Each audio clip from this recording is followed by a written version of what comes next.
बिस्मिल्लाहिर्रहमानिर्रहीम अस्सलाम वालेकुम नाजरीन। काफ़ी सारे भाई मेरे से ये कह रहे हैं कि आप J10D के ऊपर एक तफसीली वीडियो बनाएं और हमें ये बताएं कि J10D किन खुसूसियात का हामिल होने वाला है और ये लड़ाका त्यारा कब तक मंजरे आम पर आएगा। अगर हम दुनिया की बातें सुने तो हमें ये पता चलता है कि JF-17 थंडर का ब्लॉक 4 नहीं बनेगा और ना ही J10D सामने आएगा। अगर हम उनकी बातों पर ज्यादा गौर करें तो हमें ये पता चलता है कि जितने भी फाइटर जेट्स इस वक्त मौजूद हैं उनमें से किसी के भी नेक्स्ट ब्लॉक नहीं आने वाले, क्योंकि वो लोग ये कहते हैं कि उनके एयर फ्रेम के अंदर जितनी मॉडिफिकेशंस हो सकती थी वो हमने कर ली हैं। अब इन एयर फ्रेम्स को और ज्यादा मॉडिफाई नहीं किया जा सकता और इसी वजह से इनके नेक्स्ट ब्लॉक नहीं बन सकते। लेकिन देखें, इस दुनिया के अंदर कुछ भी नामुमकिन नहीं है और इंजीनियरिंग के अंदर हमने ऐसे ऐसे कारनामे होते हुए देखे हैं जिनको हम सोच कर भी हैरान हो जाते हैं। J10D की खुसूसियात बनाने से पहले मैं आप लोगों की नॉलेज में एक बात देना चाहता हूँ। 4th जनरेशन या 4.5 जनरेशन फाइटर जेट्स तकरीबन 2080 तक दुनिया की एयर फोर्सेस में शामिल रहेंगे और जो मुमालिक इस वक्त 4th जनरेशन फाइटर जेट खरीद रहे हैं वो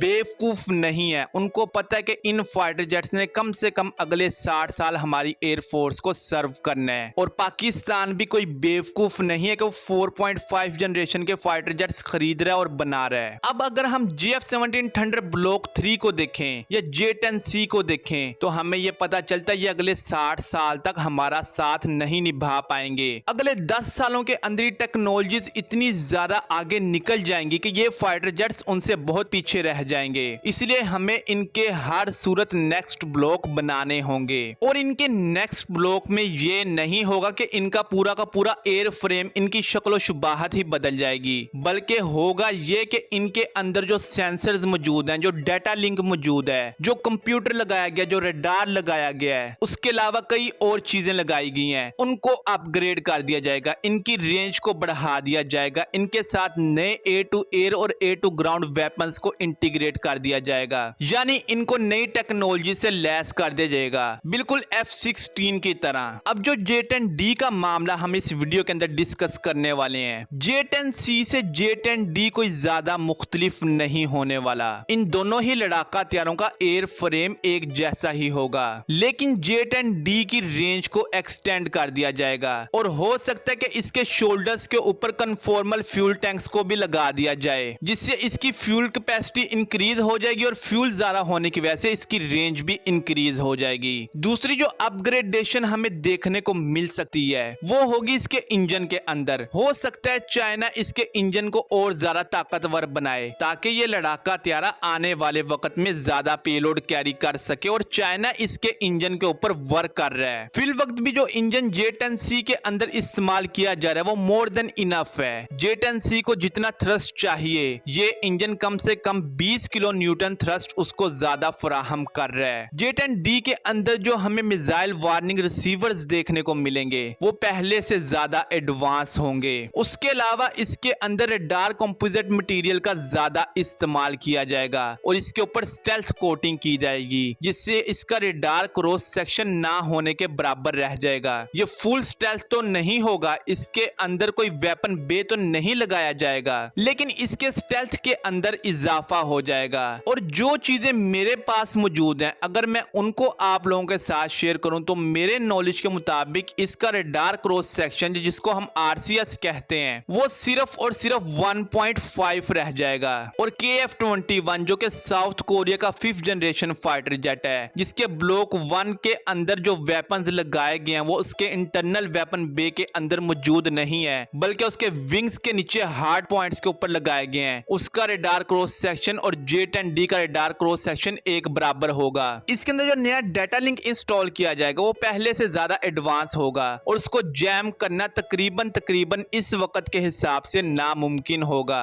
उसके अलावा इस फाइटर जेट के रडार को भी अपग्रेड किया जाएगा, इसके अंदर पहले से ज्यादा पावरफुल रडार लगाया जाएगा और ये रडार लिया जाएगा चेंगडू J20 से, यानी चेंगडू J20 के अंदर जो रडार लगा हुआ है उसकी मॉडिफाइड फॉर्म J10D के अंदर इस्तेमाल की जाएगी। इसके अंदर जो कंप्यूटर इंस्टॉल किया जाएगा वो भी पहले से ज्यादा पावरफुल होगा और J10D फाइटर जेट्स हमें ज्यादातर डुअल सीट नजर आएंगे। उसकी वजह यह है कि आने वाले वक्त के अंदर इन फाइटर जेट्स के जरिए ड्रोन्स को कंट्रोल किया जाएगा। उसके अलावा हो सकता है चाइना शायद इसके साथ PL-17 air to air missile को भी इंटीग्रेट करे, और वो PL-17 air to air missile वो मिसाइल नहीं होने वाला जिसको हम इस वक्त देख रहे हैं। वो मिसाइल तो बहुत ही ज्यादा बड़ा है। इसके साथ जो PL-17 लगाया जाएगा वो PL-17 air to air missile का मॉडिफाइड वर्जन होगा। और जाहिर सी बात है कि जब आपने इतना long range air to air missile fire करना है तो उसके लिए आपको पावरफुल रडार की जरूरत होगी, और इस बारे में मैंने आपको पहले ही बताया कि इसके अंदर पहले से ज्यादा पावरफुल रडार इस्तेमाल किया जाएगा।